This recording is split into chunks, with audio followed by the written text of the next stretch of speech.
this debate. And just as a short idea for you, what we are doing in the next time for the dramaturgy, Tim Snyder will open this talk with a short expose of his of about 15-20 minutes. This will be followed by an expose of Pavel Barša. Then the two will have the chance to respond to each other, to get into a debate. I will stay back as much as I can. This is the best service that I can do to the two gentlemen, and only interfere when it is about time to have a Q&A with the audience. And here we are in the university, and I know this is very important for Tim as well, to get into contact with the people present here. So I promise we will have time for a Q&A with all of you, comments, questions towards the end of this debate. Thank you. Tim, the floor is yours. One road to Unfreedom or many.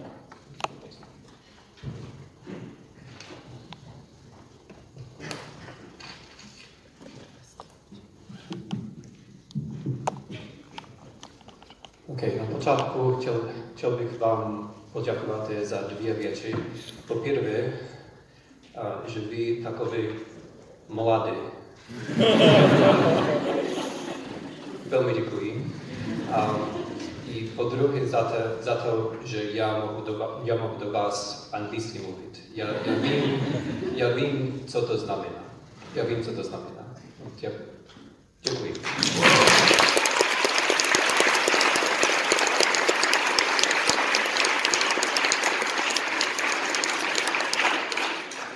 No, you shouldn't encourage me. I've given a whole lecture in Czech, and you really don't want to hear that. It's fun for like 30 seconds. So what I'd like to do is introduce this very important question of what is happening to us, why our political structures that we've taken for granted self-destructing. I'm very pleased to have the opportunity to speak about this with Pavel Barša, and I thank Luka Hagemann for the kind introduction. What I'd like to do is start by putting our globalization in dialogue with the previous globalization. As a historian, I find it's very helpful, especially in moments where it seems like everything is unexpected and everything is new, to start by making at least a brief comparison, because a comparison can give us a sense precisely of what we've seen before and what is in fact new. So just the basic statement that this is a second globalization, I think is a very helpful one, because as soon as we recognize that this is a second globalization, then we can ask ourselves, what was the first one like? And by the first globalization, I have in mind the period from about 1880 to about, let's say, 1950. The period of the second imperialism, the period when Europeans completed their conquest of essentially every square meter of the globe, a period of tremendous optimism, a period where most educated people, at least at the beginning of this period, in the late 19th century, took for granted that the ideas of the future were universalistic, that they were liberal, or that they were socialist.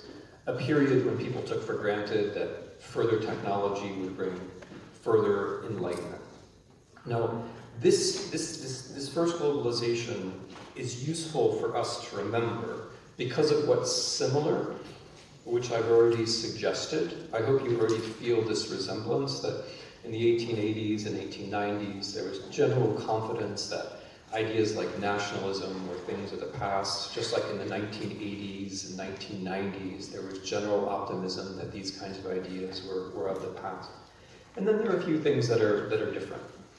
One of them, I think very fundamental but often overlooked, is hydrocarbons, natural gas, oil, coal. You didn't expect me to say that, but it's extremely important. In the first globalization, hydrocarbons were all about the future. Hydrocarbons were about how trains and planes and automobiles were going to be possible. They were about how human mobility was going to become easy. Now in our globalization, hydrocarbons mean something else entirely. Back then, hydrocarbons meant the future. Now, hydrocarbons mean something like the past. A past of emitting, right, of emitting carbon dioxide into the air for 100 years. A past which is now catching up to us with fires in California, or with droughts in Syria, or with droughts in Libya, with migrants to Europe, right? Hydrocarbons now mean something else. Hydrocarbons mean a past which is now weighing on us very heavily. Here's another difference between the first globalization and our globalization. Humans. In the first globalization, what democracy meant was you have a democratic regime in the center of your empire, and then in the rest of the empire, you have second-class citizens, or people who are not citizens at all, right? So Great Britain, which, as you know, used to be a major power, it's soon going to not exist at all, so we should, talk about it while we can.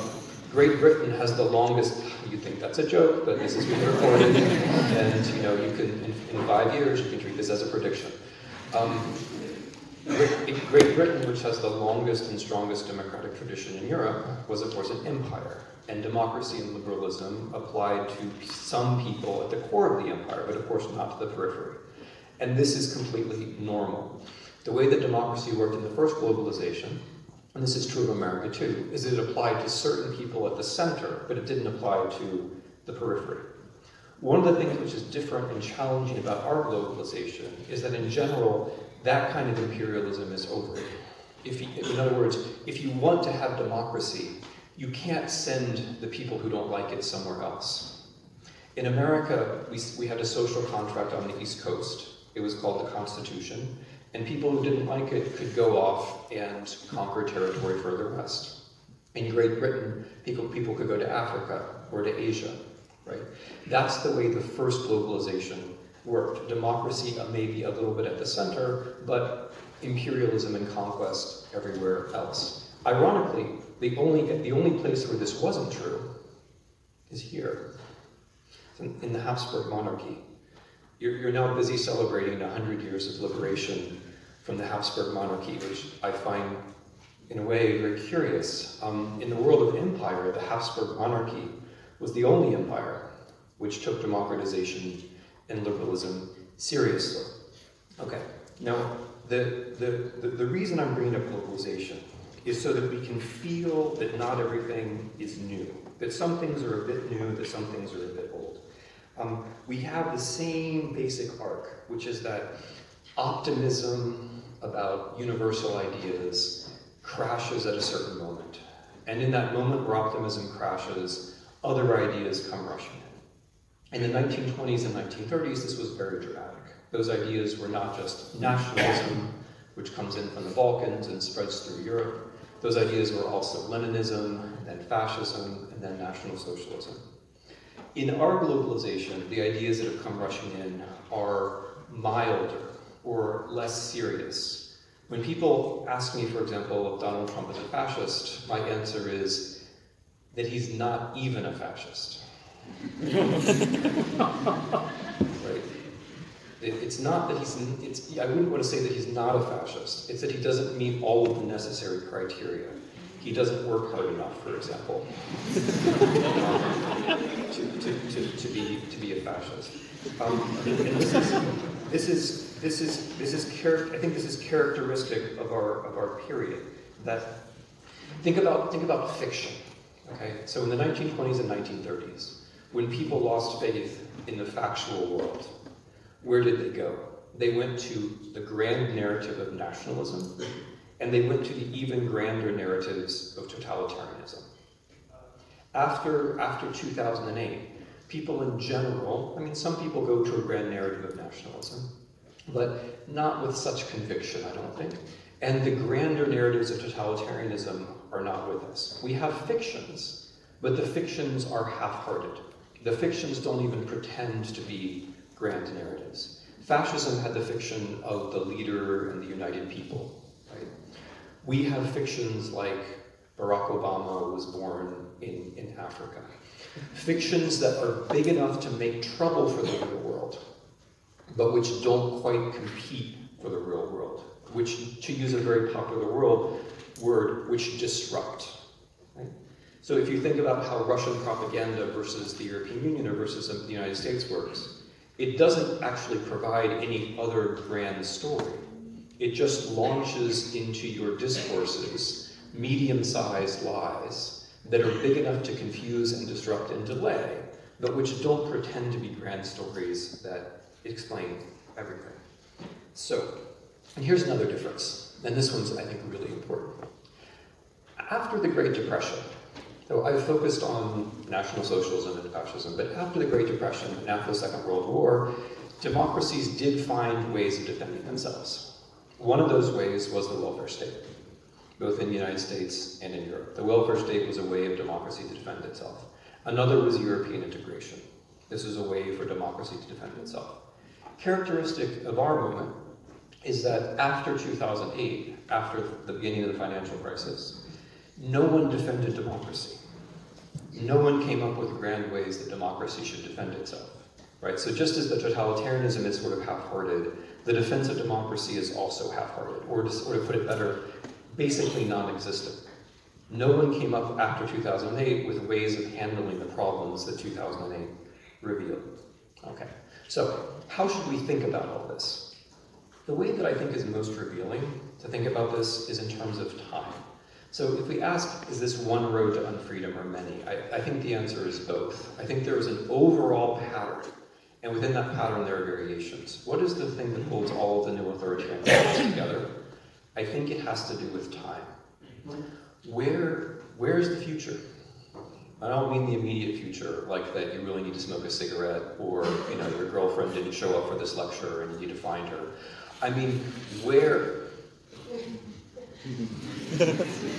Why did only women smile when I made that joke? That's really giving me pause for thought. What I mean is, where is the notion of what the world will look like in 5 years, 10 years, 20 years down the line? We don't seem to have that. And that's surprising in a way, because for the last 300 years or so, politics in the West has been all about the future. And now that we've reached a point where, in objective quantitative terms, we have more wealth, more technology than any other time, we seem to be completely unable to talk about the future. This seems to me to be the fundamental fact of politics. How did we get there? I think it has to do with the way that an optimistic version of time dies. So an optimistic version of time, what I call in the book, the politics of inevitability, progress, that history's over, there are no alternatives, the market's going to bring democracy, right? A story like that, which makes you feel like the future is going to be more of the present, and that there are rules according to which time flows forward, those stories break, right? We had a story like that after 1989, and it has broken. When that story breaks, the very tempting alternative is to shift from faith in progress to a belief in doom. And I think this is the basic move which has been made from Russia to the United States and pretty much everywhere else in between, in different ways. Rather than being sure that the future is predictable, you give up on the future entirely. Having convinced yourself that the future was coming regardless of what you do, you then convince yourself that things are going to go badly regardless of what you do. Rather than trying to articulate what a new future would look like, you start talking about the migrants, the Jews, whoever it might be, who are eternally trying to cause your nation, your group, trouble. Right? This is what I call in the book the politics of eternity. And this is everywhere now. It goes under various names. It goes under the name of making America great again.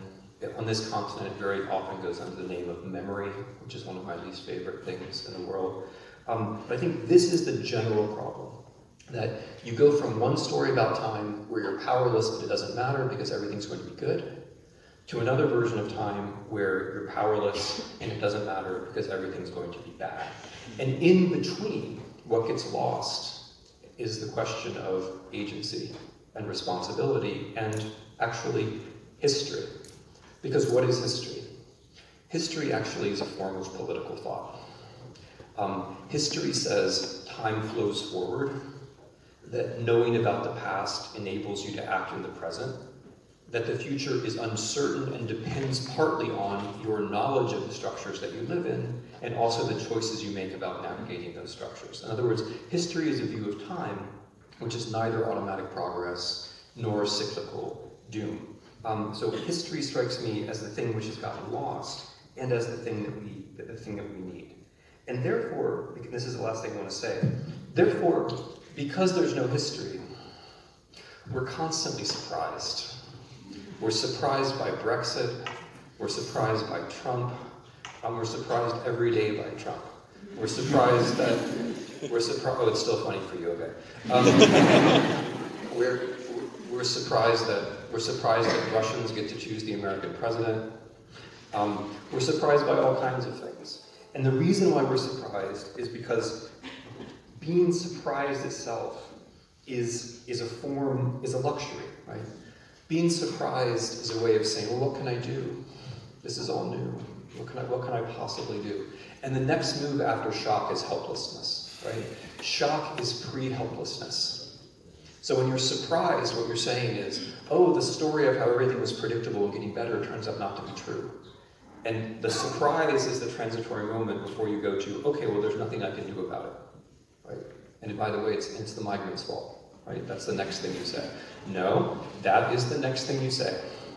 You may not think so now because you're so young, as I mentioned before, but that's the next thing you say. Shock is pre-helplessness. So if you find yourself being shocked, you have to say, okay, do I now assert agency and responsibility, or do I keep being shocked every day until I decide that I'm helpless and it's someone else's fault? And this, by the way, is the way the politics of eternity works in practice. So consider Mr. Trump. Consider him seriously now, because he's not a joke. He's a very talented politician who represents, I think, the mainstream of politics in our time. How does Mr. Trump practice the politics of eternity? There are two big loops. One is to say, let's make America great again. Let's refer back to a mythical past. And this is common here too, very common here. All of you have your institutes of memory. All of you have your mythical pasts. All of you have your completely indefensible national histories that make no sense, but which you're taught anyway. Right? You all have that. So one thing is to say, make America great again. A big historical loop back to a mythical moment when things were better. And by the way, the social scientists have usefully ascertained when America was great. America turns out to be great when we were young. Not surprisingly. The second way Mr. Trump is a politician of eternity, and this is important, is the way he uses technology. So our internet, our globalization is different from the previous one also because of the technology in question. The internet is a masquerade of the future, which in fact drives your head into the past. The internet pretends to be something which has something to do with the future, but in fact what it's best able to do is to disable the more enlightened parts of your mind and enable the less enlightened parts of your mind. What the internet is most capable of doing thus far anyway, maybe it'll do great things in the future, but what the internet has mainly done so far is to de-enlighten us. It's made us much more capable of looking at the world the way machines look at the world, which is a quick series of yes-no choices, of binary choices. What makes me feel good right now? What makes me feel like clicking right now? And that information, which is essentially information about your biology, is then passed into a network, right? Which is, I'm sad to say, much smarter than you. And that network then reinforces those impulses in you. Mr. Trump is a master of this. He uses this technology for basically its main purpose, which is the second part of the politics of eternity. He makes it impossible for us to think about the future by pounding our emotions every day, right? This also makes the future go away. The future goes away because there's a big loop into this undefined past, this thing which we call here in Central Europe memory, and then also because there's this daily loop, right? And the consequence is that we can't think about facts, and we can't think about the future. So the question, the big question, this is where I'll stop. In some sense, the question of the road to Unfreedom is, why does Russia get to elect the American president? But that, which I take to be a serious question, not only as an American, but as an observer of politics in general. But that question leads us to I think, many more interesting places than Putin and Trump and all of this, right? In a few years, I'm going to tell you a big secret. In a few years, neither of these guys is going to be in power, right? Big secret. No, that's the big secret of authoritarianism. We're in the early sexy phase of authoritarianism, right? The reason why authoritarianism looks good now is that these guys come on the stage and they break all the rules, right? They break all the rules. And that seems really cool until they get old and they die. And their countries have no succession mechanism. And their countries fall apart. And then it looks less cool. But by then it's too late because we've all followed their examples and become authoritarians ourselves. So we can do the same thing, right? So, okay. So, all right. So where I was going with this was, with Russia and Trump is an example of the larger problem, right? Russia is only important because Russia is the hypertypical example of where we are. In Russia, there can't be the future. Why can't there be the future in Russia? For every reason which I've tried to outline. Hydrocarbons. If you are a hydrocarbon oligarch, whether you're American or Russian, you don't talk about the future, because the future is climate change and it's your fault personally. If you are, the second reason there's no future in Russia, extreme inequality of wealth. The radical left-wing organization Credit Suisse, which does an annual, thank you, which does an annual wealth survey, ranks one country as having greater wealth inequality than the United States, and that is, of course, the Russian Federation. Wealth inequality means lack of social advancement. Lack of social advancement means inability to see the future, which means you have to govern from some place besides the future. Third reason why there's no future in Russia, I just mentioned, is succession problem. No one knows what's going to happen when Mr. Putin dies, and no one in Russia is allowed to raise that question. So Russia has to govern from futurelessness. How do you govern from futurelessness? You govern by way of mistrust. When there's no future, there can't be facts. And so you govern at home by not discouraging mistrust, but by encouraging it. Right? You say, yes, you don't trust us, you shouldn't trust us, just don't trust anybody else. When there's no future, there can't be facts. Right? And Russian foreign policy towards you and towards the United States is based on the same premise. It's not trying to get us towards any future. This is how this globalization is different from the last one. The last one was full of futures. It's just trying to get you towards a moment where you don't believe in anything. Where you think you're smart because you don't believe in anything.